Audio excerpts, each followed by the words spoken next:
G'day, this is Captainoob and welcome back to Murmrgh's Lucky Dipper video series where I grab a random 3-star weapon from Murmrgh and hopefully I don't have to break it over a head in frustration by the time we are finished here. Today we're going for a melee weapon because every 5 is a melee weapon, so we've got the brawler. Hopefully we get something good to bash things heads in. Okay, so unlike other drops we've had before, this one has the prefix, which is actually good. The rest of them are nothing. So we're going to reflect some damage back while blocking. We won't block, and most of the stuff we'll be fighting will be ranged anyway. We take less damage whilst power attacking. So maybe coming in and doing the power attack and then maybe following up with a block might be good, but we can make this thing better yet. We're doing 241 damage right now, but that's because I've got all of my buffs at Nerd Rage here, so we'll turn that down and see what we can do. Drop this lead pipe too. It's a pipe bomb, Murmrgh. You're gonna die. Okay, so as it turns out, I actually don't have a lot of the modifications for a sledgehammer, but thankfully the Raider robot just has one here. It's also got the spiked heavy robot. This one's the searing heavy sharp, which I'm going to grab, and the heavy sharp rocket. So that's good. We don't have to go and break these down or possibly try to find mods for them. Yeah, these mods seem a little bit more stocked than what they were when the game released, so, you know, that's good. This ammo is still overpriced and never worth buying. Like, 58 caps for one single grenade. Get out of here. Get out of here. Alrighty, on the workbench now, from the standard to the heavy searing sharp, we get quite a lot of damage. Unfortunately, it doesn't look like you can remake the standard one, so I guess you're stuck with the heavy if you want to keep this thing as light as possible. And this is a mod that came from Nuka World back in Fallout 4. You could pretty much make the sledgehammer stronger than a super sledge if you just attached a rocket onto it yourself. I guess that's the fuel source there or something. It's kind of weird, but yeah, it's very Mad Max looking. It's kind of cool. Not from Fallout 76's design. This is a Fallout 4 thing again, so, you know, it's just reusing assets here, but it's reusing them well, I suppose. The customization is like a croquet mallet skin, and probably some other skin that I'm forgetting about, but yeah, I don't use a sledgehammer, so whatever. Also, hang on, that coil right there, the heating coil, that's basically off the super sledge. Okay. And I'm thinking that these little buzzsaw things, they're from the baseball bat. Remember the baseball bat? I think the Rockville Slugger had this on by default, so there you go. Alright, build time. Let's start off with strength, and what we have to do here is chuck on every single point of slugger we got, which is going to soak up 9, which leaves us 3 for incisor and also martial artist to make sure the thing swings as fast as possible. We'll chuck on glow sight. It's not really a thing. If I want to look at someone's limbs and how much damage they need to go to get crippled, then concentrated fire is a good thing, but we'll just leave it there. We'll grab adamantium skeleton so we don't get randomly crippled when we get hit and then staggered, and then probably 2 ranks of fireproof, a rank of rejuvenated, and maybe 2 ranks of life giver just to make me a little bit more tanky. We'll grab maybe Lone Wanderer. I would grab Tenderize, but we're going to be attacking so slowly that I don't think we'll make too much use out of that. So I'd rather take a little bit less damage. Now we could chuck on a couple of ranks of Nerd Rage in here and fill it up with Makeshift Warrior, but I'm going to be doing this mostly at full health, so we'll just leave Makeshift Warrior on, and we'll get a sneak build going so we can not take damage and hopefully get a little bit more damage. So that's 9 ranks already with Adrenaline and Escape Artist. We'll chuck on Sneak, we'll chuck on Ninja, which leaves us 3. We could either go Enforcer here to make sure... Actually, I think I'm going to go Enforcer, so if we want to cripple something with a shotgun, we'll just switch to that, and then switch back. Now, we've got a couple of ranks to use in here. Maybe Bloody Mist to get our damage a little bit better. I wouldn't mind having 3 ranks of Grim Reaper Sprint, so we can keep on attacking things in VATS and doing that, but we don't have the perk points to apply that right now, so we'll just go a little bit of Ricochet and just 1 rank. We're only missing out on a 20% chance. This thing caps out at 35, I believe, so, you know, it's not really that more likely, I suppose. Now, and if we look at this with the perks applied, 263 and 20, which if I pull out my power fist called Becca's Punchy, 287. So we're not even spec'd for the bloodied power fist here. It does more damage because, I don't know. Look, not all weapons are created equal. That's why I have pipe guns that are trash. And this is kind of like on the pipe gun end of the spectrum with power with melee weapons, unlike its Fallout 4 counterpart. Let's get started though. We'll see how we go. Here we are outside of, I don't know what a Rainbow Six Siege map is. Just pretend that I made a joke about that because there's a guy called Sledge. When there's like operators using multi-million-dollar equipment, or that guy just walks in with a sledgehammer. Oh good, we can one-shot stuff with it. But not all the time. That's kind of weird actually. We'll give him the old bonk on the head, see how well we can do. We're not getting a whole lot of extra damage out of instigating, and I've talked about this before, right? But instigating, as it describes you, what it is a lie. So warlords we can one-shot, that's good. So what happens is it used to give you a multiplicative bonus, a ×2 bonus. Damn it. Oh good, we are now in danger. That's not what we want. Luckily for me, this guy, actually, no, he bled, so I can't even hit him again with the instigating effect there. But I'm a little bit tanky now, so we'll just go ahead and just chop at him. But yes, it's not a 2x multiplier anymore, which, you know, you'd think it would be. Big leagues 4 would be great right now, would hit them both at the same time, but we kind of exploded them. And here's my legendary perks, by the way. I haven't been showing this off very much, but if I want to use this thing, I have to use it in VATS. I got a 50% chance to explode, and if I kill them, they might explode again, and I got a bunch of extra strength. That's not really relevant here, and that's going to be a bit relevant later on. We will lose the legendary instigating effect if we start shooting at things with a suppressed shotgun, but the follow-through bonus is actually a lot more powerful than that anyway. Yeah, instigating, big lie. Not really happy about it. It's a bit of false advertisement by saying it's still double damage because it clearly isn't. So if they want to be semantics, if I want to be a semantics police about this, fix it, please. It takes 2 seconds to alter a mod's description. Surely you've got people capable of doing that, right? And unfortunately, we're kind of just super slow when it comes to individual strikes, so you'll find that you can't really kill stuff fast enough for them to not detect you. Not cool, dog. Actually, probably could have left that one to die with a little bit of damage over time there. And we're pretty much dead, but we've got our unyielding gear kicking in here. And just to give you an idea of what that is with all of the power. So this is why people run unyielding, especially with melee builds, because we don't get a lot of damage if we don't do this. I got, what, 260 before, now we're hitting for 402 and 31. That's a huge difference. So players will probably gravitate to a bloodied playstyle knowing that that's the power they can get. And if they want to fix that, they got to think about how hard, they got to have a real hard think about how they might fix it and how players might want to go away from it. But as it is, people are going to do that because unyielding gives you so much good shit. And if it ends up getting nerfed, people aren't going to like it. And I've talked through a loading screen, so I guess we'll keep going. So here we are outside the ghouls, and all of these guys want unyielding to get nerfed, so we have to bonk them on the head with a sledgehammer, so that way they'll be thinking properly. Actually, never mind, I'll be back. Alright, back in, brand new day. If you're watching this in a dark room, I'm sorry for the immediate eye destruction that you had just endured. So we should be able to kill all these guys in one shot, and if we don't, then we can panic, but we're out of sneaking already. If I had all of my extra agility, nice one! Any of the smooth brains ever tell you that melee never misses now? It's a lie. You just saw it just happen just then. It's like a consistent 95% chance, so, you know, the game's not lying to you. But I went for VATS there, just in case I was able to get the explosion there.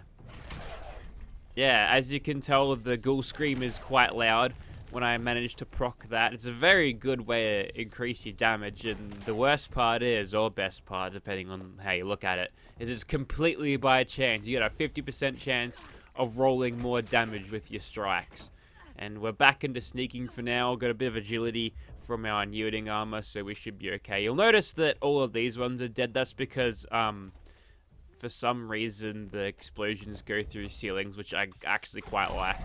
It's good for crowd control. Like, really good. It's too good for crowd control, so I don't know if they'll nerf it or if they even have the competence to nerf it. This one is a little bit more scary. There we go. There's another miss. And I'm gonna die to this guy because he's just a giant fucking tank, and even if I was sneaking, he'd find me after hitting him anyway, so whatever. Yeah, they keep nerfing melee, and it sucks. Wonder who caused that to happen. Surely it wasn't me, right? I'm sure Bethesda weren't embarrassed that people could put builds together to two-shot their bosses, and there we go, it's better. Bonk on the noggin, 1480 damage, good shit. Let's move on. Alright, we'll extend the range of this combat out a bit more. Just kidding, I'm just gonna, do more running before each kill. And I'm hitting them, so I get the follow-through bonus, which is going to be stronger than the instigating. See, hit him for good amount of damage. It probably wore off, actually. Nice! Head exploded after being hit with a sledgehammer. That's the kind of gratuitous violence that I want out of a Fallout game, and I will die on that hill, alright? I want my games to be violent. More exploding limbs and less of idiot thumbs up things like that. I don't need this in my game, alright? I want explosions of bloody mess. That's the kind of Fallout experience I'm going for. Alright, so, we managed to kill all those guys pretty easily. The Blood Eagles are squishy. Luckily none of them attacked me that long with an automatic laser gun. They'll get ya. They're the dangerous ones. The rest of them are just kind of meh. Luckily for me, too, the one with the axe there didn't happen to do a lot of damage to me. So that's good. See, back in the day, you could probably, like, kill the dude in one shot, and you wouldn't have to sit here hitting at him to make it a very awkward and just strange combat encounter, but whatever, it is what it is, right? Alright, I kind of lack the pace so far, but I think the pacing, I'm feeling like it's a little bit off because I had to take a break to let the server reset, which turned into a computer reboot because Fallout 76 decided to crash my computer. It just happens sometimes. I'm not going to let you hit me because you've got some nasty damage over time, my man. There we go. Hit him in the face and hit that one in the face too. Actually, I think he blocked an attack or something and it allowed me to attack him fast. It's kind of weird, actually. I wonder if we can actually attack him in vats. No, we can't in the water. Can't see him. Just not there. Completely invisible. Normally, I don't come in and swim around with the crabs like this, but here we are. Wish I could see what I was doing. That'd be helpful. And these crackheads, did they show up to work today? Because if so, they're going to get the bonk. Nope. Alright, now, Myler Queen. Probably want to start this off. Don't know why I had the purified water. Keep hydrated, everyone. There you go. There's your fucking life advice. I'm gonna hit this thing a little bit with the shotgun so we can follow through here with the thing and then miss twice in a row even. Oh boy, it's gonna be one of these kills, is it? Managed to spit on me despite having to turn its head around, which is thoroughly fixed to the front of it. 270 degrees, but what do you do?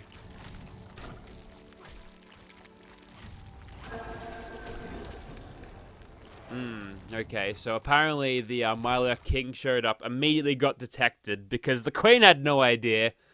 You know, if I'd have encountered that Myler King when there was the crackheads around, that probably wouldn't have happened, but now I'm just sort of stuck here. I really hope the Myler Queen doesn't regenerate. It did a little bit. It's annoying. Luckily, he's kind enough to forget where I was whilst I come in here. And I really hope I don't get one-shotted by the Myler Queen now that she's out and about. Stop that. That's really annoying. Alright, back in the caution. No follow-through bonus because I wasn't sneaking at the time. Could have immediately followed it up. You know, you think it'd be a little bit more difficult not to hit the Myler Queen when it's right in front of you. Like, being right under it. Tell you what, the DPS on this thing is certainly being bad, and I'm power attacking all the time, right? So I'd have to imagine there that the Myler Queen attacked me whilst I was power attacking, and, well, it didn't really help me, did it? Granted, being punched by a fucking house would probably hurt, mind you. Alright. Third time's the charm. Absolute fucking trash tier sledgehammer to the rescue. I know where this is going after recording this. So if I had recorded this before, like, melee was changed, like, in terms of how your strength boosted damage from multiplicative to additive, I would have probably done that a lot easier, and it would have been a lot more fun, and possibly more enjoyable for you to watch, unless you like to watch me fail like that, which I guess is valid, sure, whatever. I'm just gonna keep the rads as they are. I know I'm, like, sacrificing health here, like half of my health bar, but at this point, I need all of the points I can get. Where the fuck are you going? Okay, just gonna warp into hyperspace, fine. Yeah, that's a bug that's been happening. No one's pointed that out, by the way. I ain't seen no chatter about that. I guess no one fucking notices it. We're too busy thinking about the grind. Anyways, there's a Scorched Beast. We'll try to lure him down. That happens a lot during that stupid cow escort event where you fight a sheep squatch at the end. We've managed to make him drop in there. That's cool, I guess. We'll keep on tickling him with a shotgun. By the way, a 12 gauge, it tickles. Someone shot at me in the face before, and it was a funky sensation. This Scorched Beast can agree. So now we're basically doing the same thing we did against the Scorched Beast Queen. I mean, the Myler Queen. I wouldn't take this into a Scorched Earth fight. But, you know, it's kind of what we're like at this stage of melee. I don't know where that other Scorch ran off to. We'll see if we can't pull the extra 2 out of here, because we'll see what we can do when we aren't in complete control of the combat. So I'm going to hit all of these guys. We'll get the follow-through bonus. I mean, I think it applies with explosive bullets, right? It should. Doesn't even kill him. That's very disappointing. We'll go for a VATS hit here. Hopefully we'll get an explosion. Nothing. There we go. There we go. 2 in a row. 3 in a row, baby. Alright. That's them dealt with. You can get a decent amount of power out of like crowd control type weapons like this. And this is going to get very radioactive in a second. Like an Imagine Dragons album. Both this game and Imagine Dragons being mediocre and meaningless. Alright, so we'll keep on going. Never mind, we'll just die. Guess I'll die. And spawn back at the fissure site. And look, here's the thing. You'd never not want swing speed on your weapons, because I'm sitting here like this. The hammer's down on the ground like a dumbass. I have to wait for it to swing back up. But if I was using a power fist, I could have moved straight on. So once again, the sustained DPS wins the day here. It's like running a bloodied fire rate fixer versus a hunting rifle, you know. So maybe we couldn't call this thing like a pipe revolver or a pipe gun of the melee world, but maybe a hunting rifle of the melee world will give it a little bit more of a context of what it is. It's just a big swing and then damage that is not all that significantly higher, and not entirely this thing's fault, you see, because wasting time here. We're not going to get it before it mutates anyway. But yeah, look, Bethesda have made it clear that melee weapons aren't supposed to be like endgame viable or competitive. Either that, or they're just dumbasses and didn't think that thought that players would accept the giant nerfing, which I don't think any of us have. But melee just keeps getting worse and worse, and we're feeling it here right now, and it's not pleasant.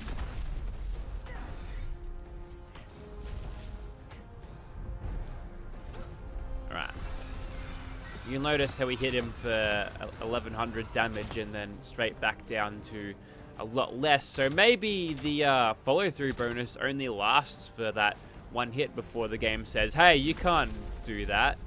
We'll take that multiplicative damage off you, pal. No, looks like we're getting it. See, despite follow through being like a ranged oriented perk, or maybe I just didn't hit it in the head. Maybe. Don't know. I have to assume that that was all based on follow through there because it was just getting a lot of damage, and that's kind of how awkward. Yeah, nice drop. That's kind of how awkward melee is now. If you're sneaking and you're doing melee, nice of you to fit a Scorched Beast hide in a paper bag like that. Fold game is strong. Look, Bethesda have made melee suck, and it doesn't look like they're on a trajectory to fix it anytime soon, so, you know, we'll just stick to using unarmed weapons, which do better damage than this thing unspec'd anyway. We've pulled a pretty crappy weapon here, and the Bethesda melee nerf really doesn't help us, but there you go, this thing's going in the script bin. See you later.